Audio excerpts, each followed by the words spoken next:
بسم الله الرحمن الرحيم. بسم الله الحمد لله والصلاة والسلام على رسول الله نبينا محمد وعلى آله وصحبه أجمعين ومن تمسك بسنته إلى يوم الدين. ثم أما بعد. Alhamdulillah, we continue going over this small yet tremendous book by the Fadilatul Shaykh Al-Allama Imam Muhammad bin Abdul Wahhab rahimahullah ta'ala. We had finished off still speaking about, or we have finished off last week's class still speaking about the fourth condition for the salat, or the fourth prerequisite from the prerequisites of the salat, of the prayer. And that is the removal of hadith. The removal of hadith. And the Imam rahmatullah alayhi, he mentions that the removal of hadith huwa al-wudu' al-ma'ruf. Then this is by the wudu' that is well known. This is by performing the wudu' that is well known. وَمُوجِبُهُ الْحَدَثِ, and that which will necessitate the making of the wudu', then it will be hadith, or the state of breaking the wudu'. The ulama, they mention as a recap that the manner by way in which an individual, he will remove the hadith, then that will be one, by making wudu'. If he has access to water, then he will make wudu'.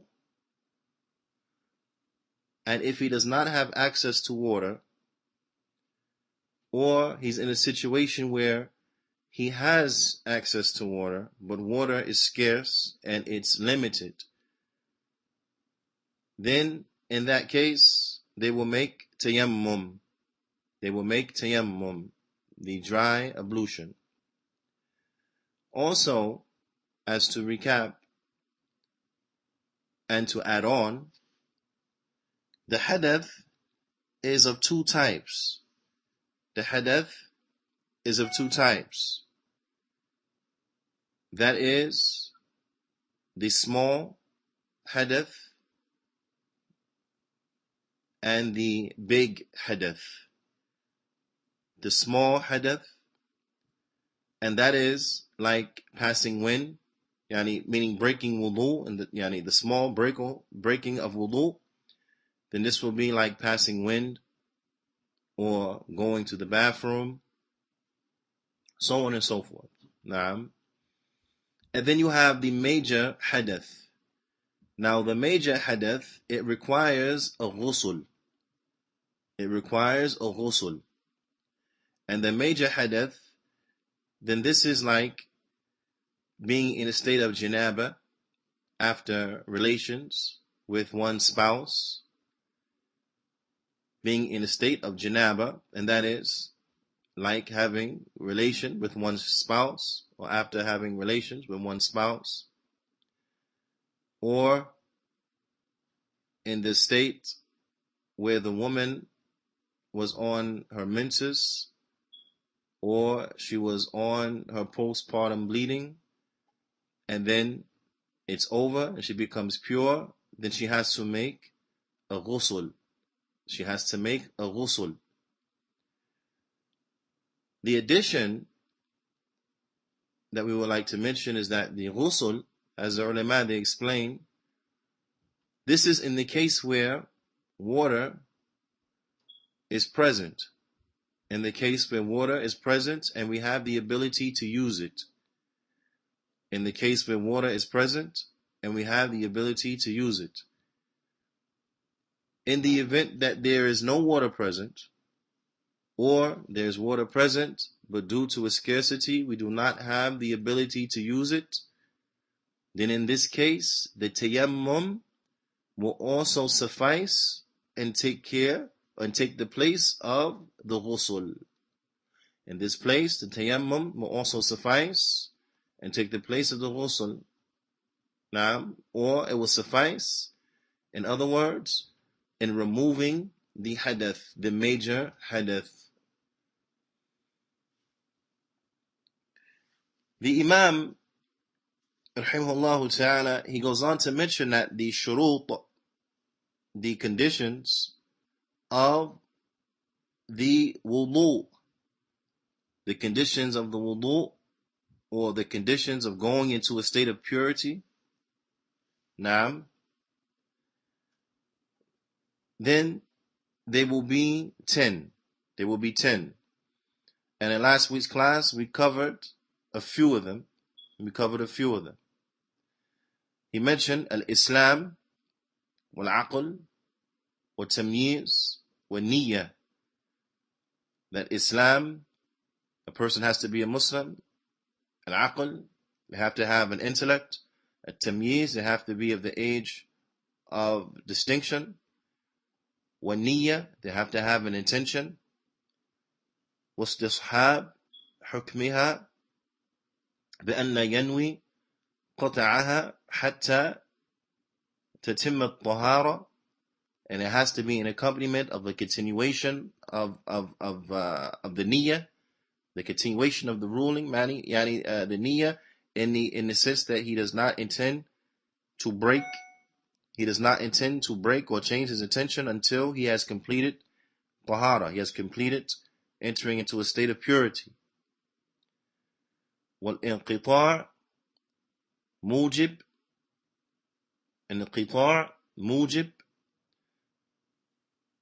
the cease and desist of that which necessitates the wudu. To cease and desist from that which necessitates the wudu. والاستنجاء والاستجمار قبله, and to make al-istinja, which is to clean oneself with water after using the restroom, and to make al-istijmar, and to clean oneself with a dry method of cleaning after using the restroom. And these are the ones that we covered in the last week's class, and this is 7, because let's go over it again, inshallah. The first one, the first condition for wudu, or for the removal of hadath. The first condition for the wudu or for the removal of hadath. Then there will be 1, al-Islam. Person has to be a Muslim. 2, al-aql. They have to have a sound intellect. 3, at-tamyiz. They have to have reached the age of distinction. 4, an-niyyah. They have to have an intention to make the wudu or to make the tahara. 5, al-istishab hukmiha, that they have to have a continuation of its ruling, or their niyyah has to be consistent from beginning to end, that they are performing ablution, that they are making the wudu. Has to be consistent from beginning to the end. 6, they have to cease and desist from that which necessitates the wudu, meaning if they are passing wind will necessitate a person has to make a wudu. He can't begin to make the wudu while he's still passing wind. Likewise, going to the bathroom, another example, necessitates the making of wudu. A person can't begin to make the wudu while he's still going to the bathroom. but he has to wait until he's finished with going to the bathroom and his answering of the call of nature has come to an end. Then he can begin to make the wudu. 7 is al-istinja wal-istijmar. They're together, yani, because the Imam, he says al-istinja aw istijmar, wastinja aw istijmar qablahu, that they make the cleaning of themselves after using the bathroom by using water, or they use the dry method of cleaning themselves after using the bathroom. And they have to do this qablahu, meaning before wudu, before they make the wudu. And remember the Alama Sheikh Muhammad Aman al-Jami, he mentions that it is okay to use both methods simultaneously or in the same time. That it is okay to use both methods, to use the water and to use the dry method. That it is okay to use both methods. Now, so a person, after using the bathroom, then they can either clean themselves by using water and a dry method, or they can suffice themselves with one of the two. Or they can suffice themselves with one of the two. All of these are permissible. So they will have 3 options. The first option will be to use water to clean themselves after using the bathroom. The second option will be to use the dry method of cleaning to clean oneself after using the bathroom, like using stones or pebbles, or using toilet paper, and the like. Or the third option will be to combine between the both. To combine between both the using of water and the dry method of cleaning oneself after using the bathroom. Al-Allama Abdul Muhsin Al-Abbad, hafidhahullah ta'ala, was speaking on this point of al-istinja wal-istijmar qabl al-wudu, before wudu. He mentions, he says, وَهَذَا إِذَا كَانَ الْخَارِجِ مِنَ السَّبِيلَيْنِ بَوْلًا أَوْ غَائِطًا. He said, this is if that which has come out from the 2 paths, that which has come out from the 2 paths, meaning that which comes out from the 2 paths, if it is urine or defecation. If it is urine or defecation. Now, because you have something else that comes out from one of those 2 paths that is neither urine nor defecation. So the istijmar and the istinja, this will be if what comes out of the 2 ways is urine and defecation. If it is other than urine and defecation, meaning if it is a rih, if it is the passing of wind, then in this case, there is no al-istinja nor al-istijmar. So a person is not to perform al-istinja for passing wind, nor are they to perform al-istijmar because they passed wind. Because they passed wind. And this is a very important point to mention. And before moving on to the next condition for wudu,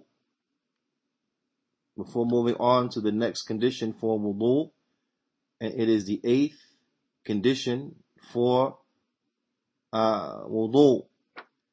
Al-Allama Muhammad Aman al-Jami, he brings up a very important point that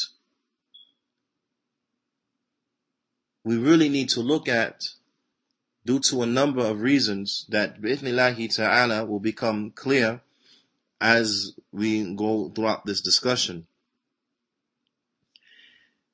And that is, or as it has come up during the discussion about al-istijmar, the dry method of cleaning, in that we are to remove the urine and the defecation itself, although there still may remain traces. There still may remain traces, meaning that there still may remain a smell, right? The condition for al-istijmar is that we have to remove the urine and defecation itself, although a smell may still remain. So from this, the alama, he spoke about the issue on how that the wiping of it, right, is enough to clean it, although they still may remain some traces. And he brings up the example of the wiping of the sandal or the shoe and the khuf,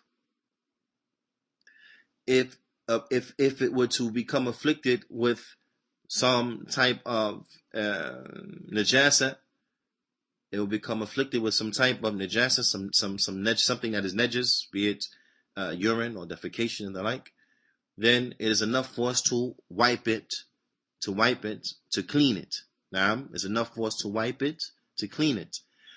And as it comes in a hadith that has been collected by Abu Dawood, وصححه الألباني rahimahumullah, and it was graded as authentic by Al-Albani. May Allah have mercy upon both of them, both Imam Abu Dawood and Imam Al-Albani, rahmatullah alayhima, where the Prophet sallallahu alayhi wasallam, he said, إِذَا جَاءَ أَحَدُكُمْ إِلَى الْمَسْجِدِ, that if one of you goes to the masjid, نعم, فَلْيَنْظُرْ, then look.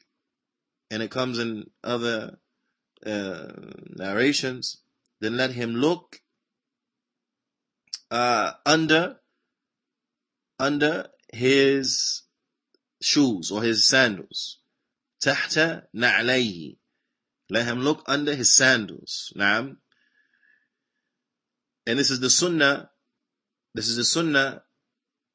to look and to check under the shoes if a person is going to pray in his shoes. Naam. He says, so look under your sandals.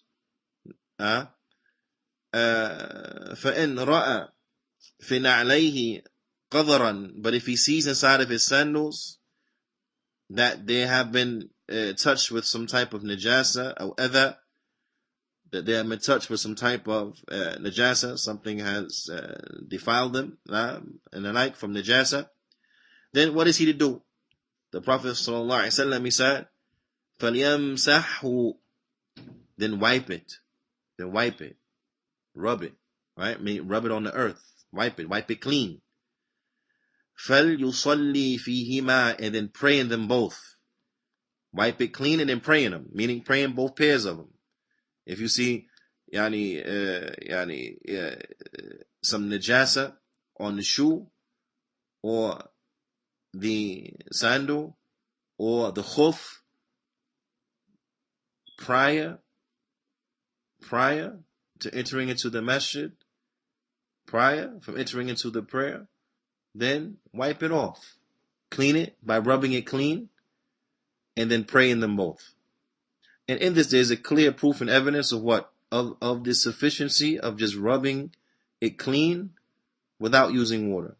That it is sufficient to just rub it clean, so that the urine and defecation itself is gone, although there may still remain some trace, meaning some smell, aroma, and the like. Now, there are many benefits that we see here. One is that the Prophet ﷺ, he told us to pray in them, meaning to pray in our shoes, pray inside of our shoes, pray inside of our sandals. Now, there comes many ahadith where the Prophet ﷺ, he encourages us to pray inside of our shoes and inside of our sandals, or our sandals, and our khufain, our khufain, the sock, or be it of leather, or be it of wool, or be it of cotton. All of this enters into the meaning of khufain, of a khuf. So a khuf is not just that which is from leather, but as the Salaf, as the Sahaba, they explain, a khuf also could be made of other materials. It also could be made of wool and the like. There's still a khuf. It's still a khuf. If it covers the area, comes from the bottom up, covering the toes and the ankle and the heels and the heels and the ankle and the eye, then this is khuf. This is a khuf, the type that we wipe over. Whether it's made from leather, or whether it's made from wool, or whether it's made from cotton, this constitutes a khuf, and we are allowed to wipe over it, as long as it comes above our ankle bones. So any type of low cut ankle socks, you have the ankle socks that are low cut, they come under the ankle. We're not allowed to wipe over this because it doesn't cover the areas that are washed in the wudu. So it has to go above the ankle. So any sock that go above the ankle, like an ankle sock, a regular ankle sock that goes above the ankle, or a crew cut sock that goes midway up the calf, or a sock that's longer than that, then alhamdulillah we can wipe over it. Naam. طيب, على كل حال, it shows us that this is from the sunnah to pray inside of the shoes. But with this, there's a very important point that Al-Allama Muhammad al-Jami, he mentions. He says, هذه من السنن المهجورة اليوم. He said, this is from the sunnah that has been left today. You find this is from a sunnah that has been left today. بل من السنة المحاربة. Rather, this is from a sunnah that people fight against it. Praying in your shoes, people fight against that. And the كثير من الناس تحارب. Many people, they fight against it. Now, many people, they fight against praying in your shoes. بل تعد جريمة في بعض الأقطار. He said, rather, in some places, they consider it to be a crime. They consider it to be a very bad thing, something that's very wrong. They see praying inside your shoes. They see it as wrong. Now, likewise, الدخول المسجد بالنعال, to enter into the masjid with your shoes on, with your sandals on, people see it as being a big problem. This is something that's wrong. You shouldn't be doing it, and they fighting against it, and so on and so forth. This is to the extent that this sunnah has been abandoned. It has been left. ولو اشتريت الآن من الدكان ولبست ولو اشتريت الآن من الدكان ولبست ودخلت بهما أو بها المسجد عد ذلك جريمة. The Shaykh says, even if you just bought them, they're brand new, right? You just bought them. You ain't walked nowhere with them. You just bought them just now. And then you put them on and you stepped inside the masjid. Brand new pair of shoes. You never walked on them nowhere. Your first step in these shoes is a step inside the masjid. It has gone to such an extent that the people will even see that as a crime. They will even see that as a crime. Now, and they will see that وعدم الاحترام للمساجد ولبيوت الله. They will think that you have no respect for the masajid and you have no respect for the houses of Allah. Naam. Ya Salaam. The Alama, he says, قُبِلَتِ السُنَّةِ بِدْعَةً وَبِدْعَةً sunnah. He said that the sunnah in this regard has become a bid'ah and the bid'ah a sunnah. In this issue, the sunnah has become bid'ah and the bid'ah has become sunnah. Meaning what? Within the understanding of the people. In the understanding of the people. وَالصَّلَاةِ فِي نِعَالٍ كَانَتْ عِنْدَ السَّلَفِ أَمْرٌ معهودا. نعم. لا يختلفون فيه. But with the Salaf, with the Sahaba, and the tabi'un, etba tabi'in, praying inside of your shoes or your sandals. Naam. This was something that was ordinary. لا يختلفون. They didn't debate it. There was no difference of opinion. You can't say فيه خلاف. No, there was no ikhtilaf in this opinion. There was no differing. This was something that was adi, was normal. Naam. It was something that was normal. But unfortunately, we have come to a time where we have seen what we have seen as relates to this. طيب. فيلاحظ النظافة نعليه عند دخوله للمسجد عملا بالحديث الذي أشرنا إليه. He said, you find the Salaf, they used to look to see the cleanliness of their shoes before they entered into the masjid. Or right when they was going to enter into the masjid, they checked the shoes. Right before they prayed in the shoes, they looked at them to make sure that they were clean. They checked out their cleanliness. Working in accordance and implementing the hadith in which we pointed to just a little while ago. Naam. فإن خلعهما جعلهما بين الرجلين. And this is a very important, another point that the Sheikh, he mentioned these very important points. That they would look at it, their shoe, to see if it was the level of cleanliness, and then they would pray inside of it. ثم يدخل بهما فيصلي بهما. Then they would enter into the masjid with them both, and then they would pray with them both on. Now, if there was a situation where they had to take them off, or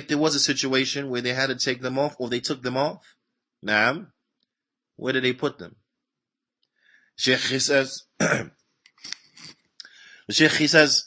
فإن خلعهما, if they were to take them off, جعلهما بين رجليه, then they would put them between his legs. He would put them between his feet.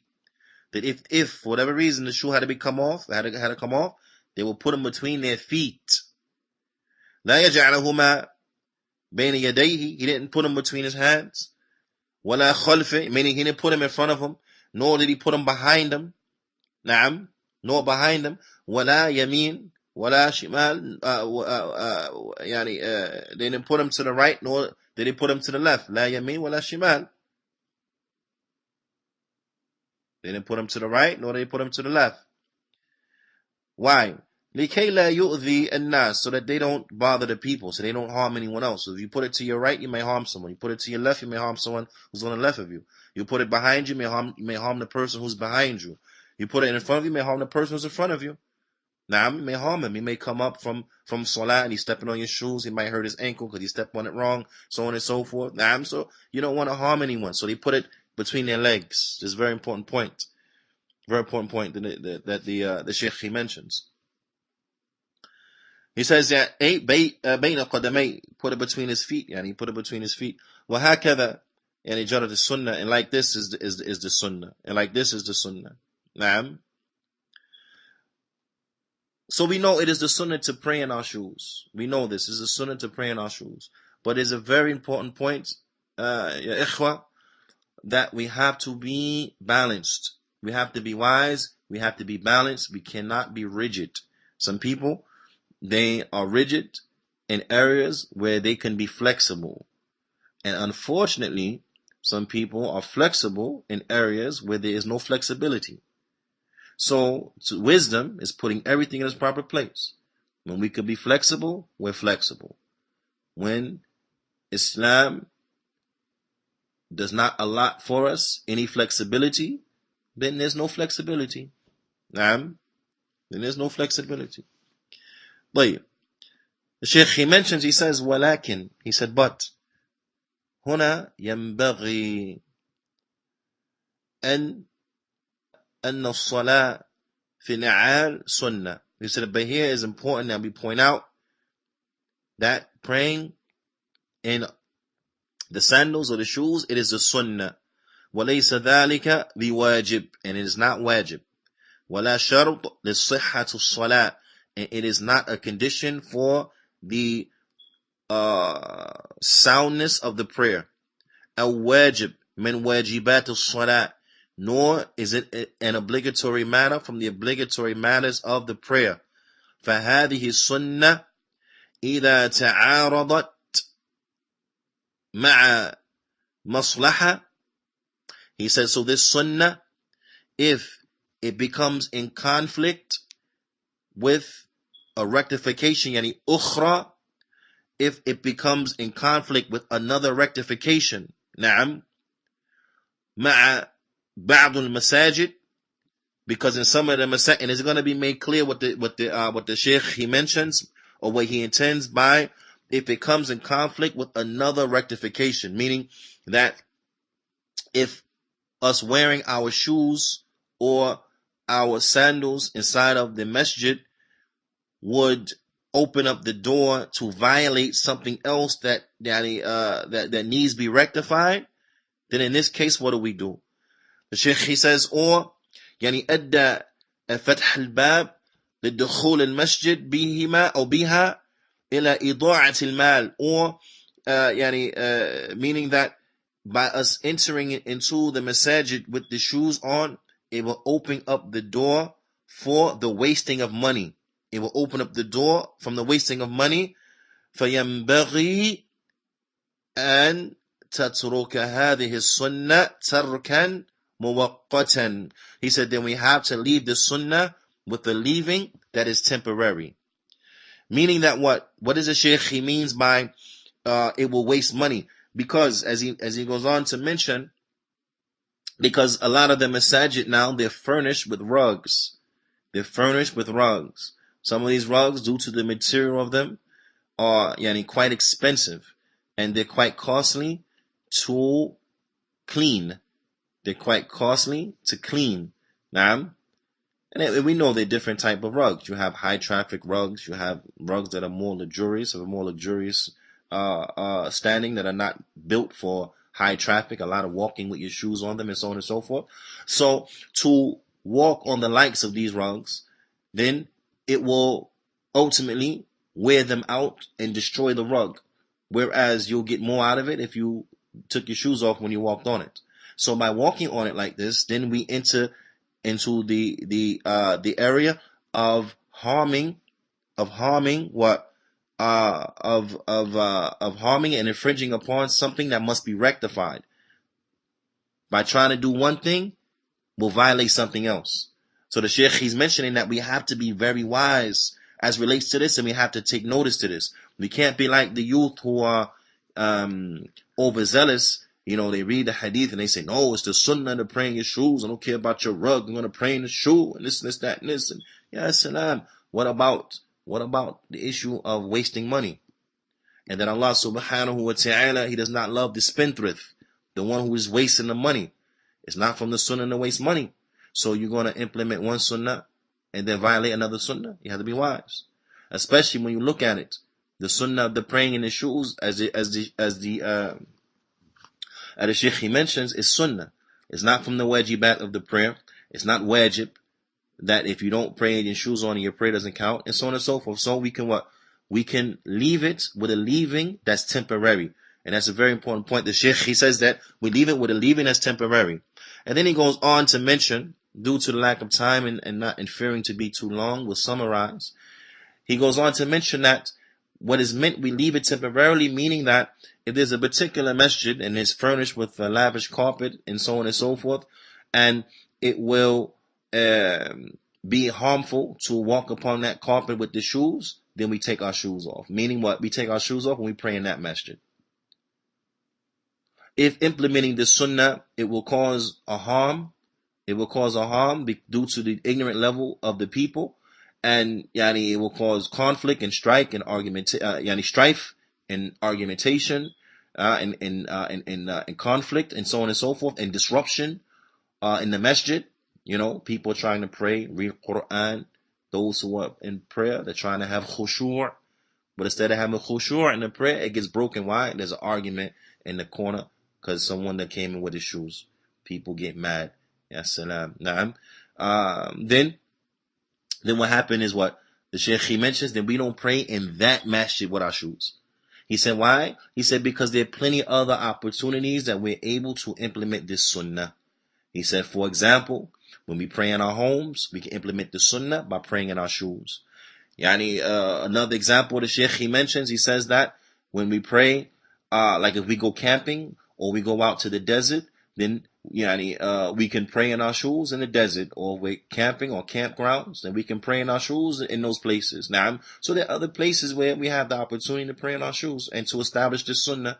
If we're at work, for example, then we can establish the sunnah and we can pray in our shoes while at work. If there are masajid that don't have the likes of these rugs in them that will be harmed by walking on them with the shoes, then in those masajid, then bila shak bila raib, we pray with our shoes. We pray with our shoes and we establish the sunnah. So leaving off the sunnah temporarily because it will enter us into the wasting of money and destroying of property. Then we leave it off. This is what we should do.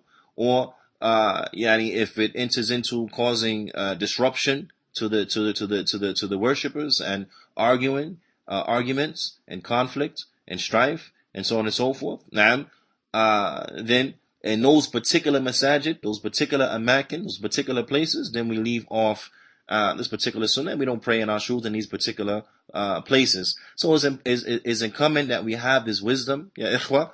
It is important that we have this wisdom, and it is important that we learn and we know that when we are allowed to be flexible, then we should be flexible if the situation calls for such.